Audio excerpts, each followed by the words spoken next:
So we're out here giving a quote, and I already spoke with the client, but what she wants is she wants us to fill up this flower bed with pine straw. So I'd have to come in here, pick up all these limbs, haul them off, weed eat all these weeds before applying the new pine straw. So you can see all these little limbs that she has. She doesn't really want the sides. She just kind of wants like the curb appeal. So this section is the main priority for them. These beautiful shrubs. I don't know what they are. So down here,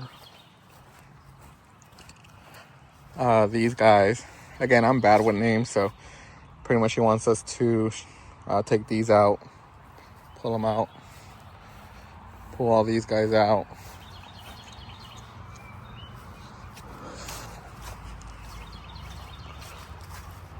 Then back here, she wants us to clean up like the entrance, and then that tree that's fallen, she wants us to haul it off. She wants us to haul off all these logs and limbs, so like over here. And then all these little trees that are growing, pine trees too. Like all these, she wants us to cut them back, haul it off. So it's pretty much like a spring cleanup. So all this she wants us to clean up.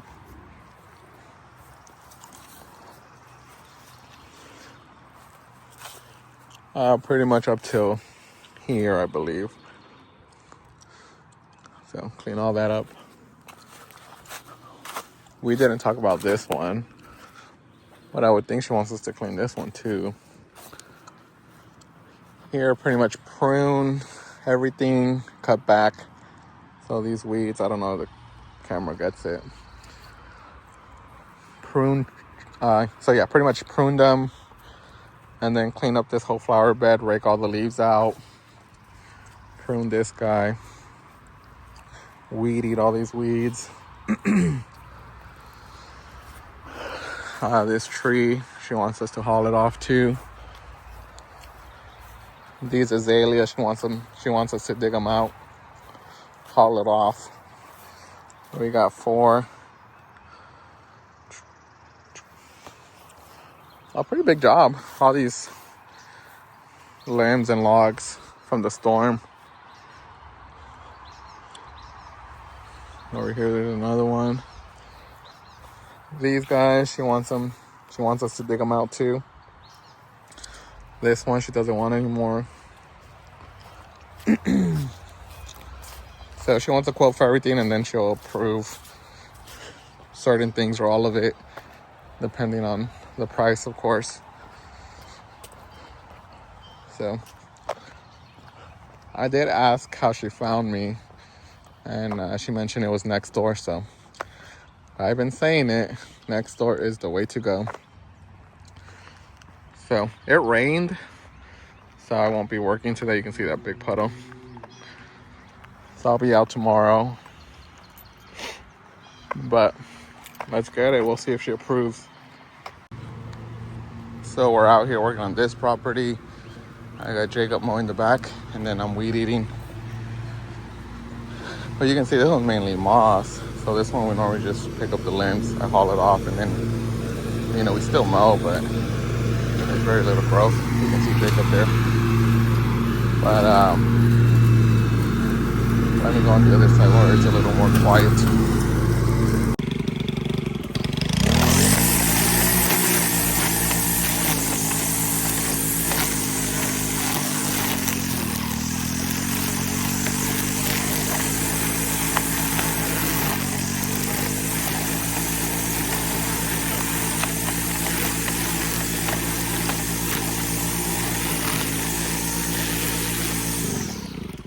So it's definitely hard to record and try to work with one hand. But Bossman said it's a little scratch. He loves my video. Well, first he said he loves my videos, and then he said it's a little scratch that I shouldn't be getting upset over something.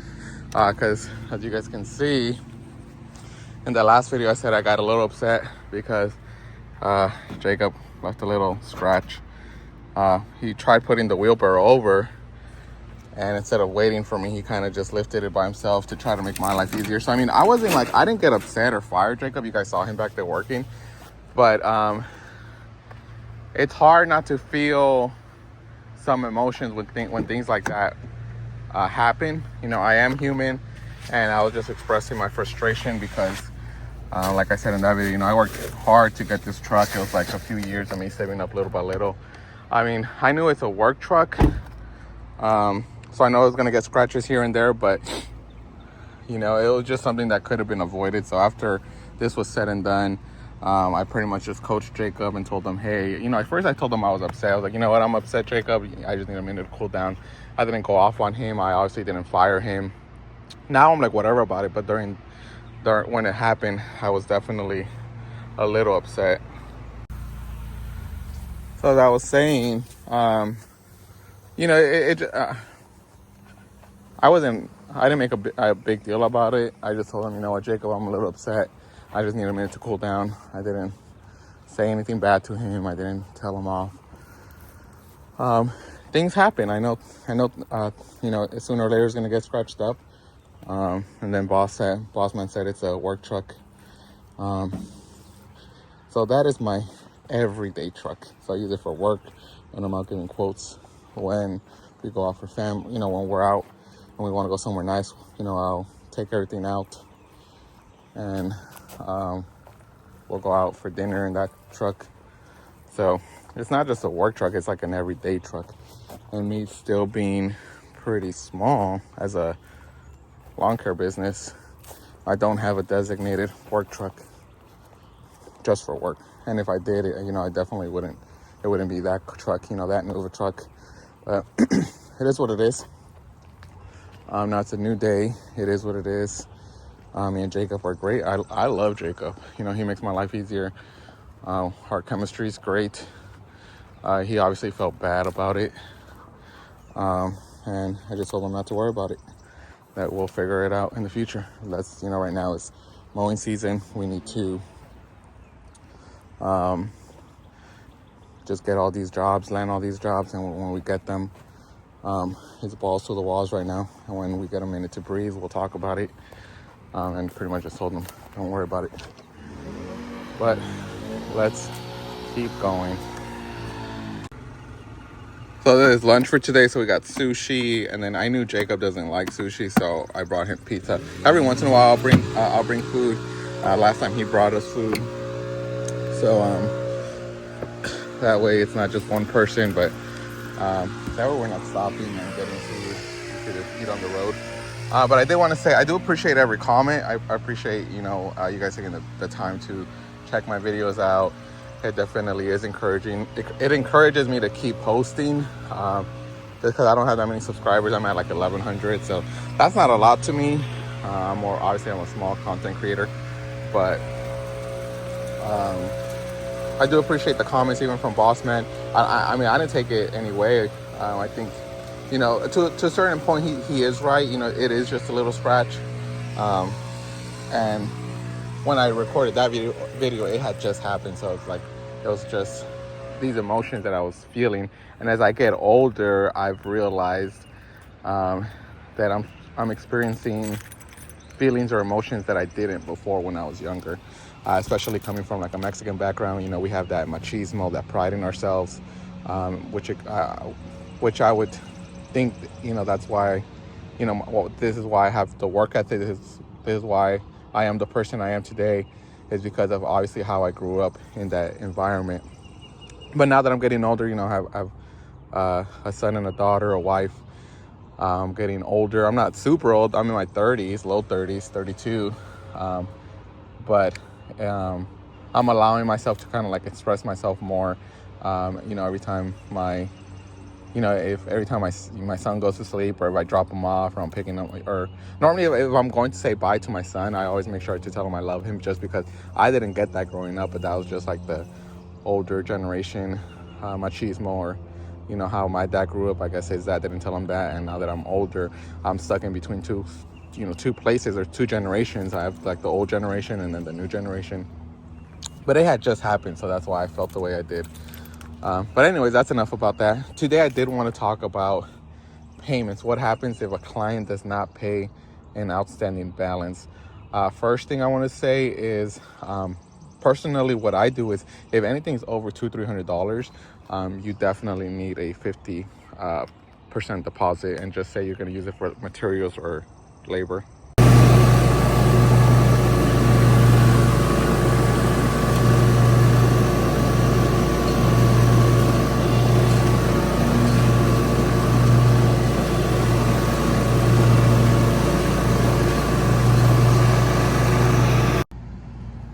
As I was saying, for like bigger jobs, anything over like $200-300, I tell whoever that client is that I need a 50% deposit for materials and labor. And sometimes when someone's inquiring about my businesses, and once I say that, they say, I just don't hear back from them. I would say like 80% of the time they'll be like, okay, no, that makes sense.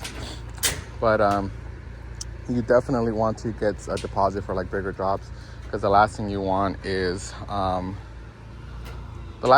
like to do a big job and then you don't get paid and you lose out on the material. So at least this way, with like 50%, it should cover your materials and a little bit of your labor. You'll probably end up losing money, but I mean, you could do like 60 or 70%, it's your business. But look at these lines of Jacob. I don't know if the camera gets them. I mean, it's still dormant, but Jacob is leveling up. I love it. Hold on, let me put you guys on for a little bit. But yeah, Jacob, dang, he's solid now. Y'all should have seen him when he first started. I'll never talk bad about my employees, but he's come a long way. So this is just like a last Hail Mary that I do. This is after like a few weeks of me like sending them messages, sending them notifications through QuickBooks, saying like, hey, you have an outstanding balance. And then if I text them and if they don't respond, this has only happened to me 3 times. And since the 4 years that I've been in business, picking up this trash. The 4 years that I've been in business, I've only not gotten paid once, and I kind of just let it go because they were one of my first clients, and it's a long story. So I was like, you know what, it is what it is. So, but this is definitely a last Hail Mary. I've only done it 3 times, and then so far it has a 100% success rate, I guess you can say. So after a few weeks of them not responding, and again, this is just for like lawn care. So it's literally like all of these unpaid balances have been less than $100. Normally like anywhere from like 50 up to like 80 or 60. But after a month of constantly like, hey, checking on payment, no response. Oh, hey, checking on payment, nothing. Then I send that text like, hey, here's what you need. If you have someone that's a realtor and you have like a buddy of yours or a friend that is a realtor, that's awesome. If not, try to get one, because they obviously have records for, their properties. They can get into the MLS and get all like the tax ID information, the owner. And once you get that, normally I have 2 friends that do it. So I'll send them a text message like, hey, can you look into this property? I just need the tax ID and who owns it. And then once I get that information from them, then I send that text. I'll put a screenshot of the last one I did, but I'll block out the address. But pretty much just saying like, oh, next week I make it sound more professional, but I pretty much just say like, oh, hey, next week I have a meeting with the city to put mechanical lien on this property, tax ID, and I'll also be notifying the owner. And then I'll put the owner's name. And the last 2 people that I did it, they were renters. So of course they don't want the landlord to know that his property has a lien for a balance. And then normally I'll give them a week. I'll be like, I have a meeting next week, yada, yada, yada, for this property, tax ID. I'll notify the owner. And the first 2 times I did it, within minutes, they paid their balance. The last time I did it, I told them, oh, Wednesday, I'll be, I have a meeting, pretty much the same thing. and the night before, so I was supposed to go on Wednesday. On Tuesday, he paid me, and I never heard back from him. He never texted me, but he sent over payment. Now, it's up to you if you're gonna go and actually follow through, but I'm just saying, the other party or these clients, these people that are trying to stiff you, they don't know if you're serious or not. So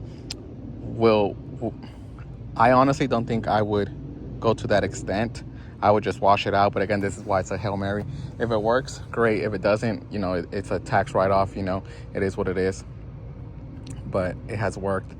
And if it works for me, I'm sure it'll work for some of you guys. Now, there's some guys I'm sure there's some people out there that are like, okay, it is what it is. Put a mechanical lien on my property and they don't care. But I would say at least like 85% of your clients, especially if you did a good job and they're just trying to be cheap and don't want to pay you,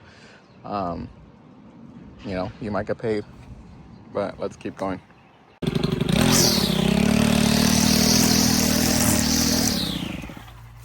Now, this is normally a last Hail Mary, because if I still don't get any payment or they don't respond, then like I said, like I personally wouldn't go through it. But it's the principle, right? Like, a lot of these people think because we're small lawn care providers, they can kind of get away with this shit. Excuse my French. They can get away with this stuff, and it sucks. It sucks for us because we're small. We're learning. Everything that we make. We have expenses, employees. We want better things. We want our business to thrive, and $60 will not break us. But some of us depend on those $60. Especially if you're starting out. Like, every dollar counts. Because you want a better weed eater, you want a better edger, you want a better backpipe blower, you want a better mower. So, that's where I stand. So look at our stripes. Oh, Jacob again. I like to rotate with him. Like I said in my other videos, like I don't mind weed eating and edging and stuff like that. I actually enjoy a workout. Keeps me somewhat in shape. But this one we did 1, 2, and then we're working on that one, 3. So that route density is where the money's at. But I was weed eating and need to get some weed eater string.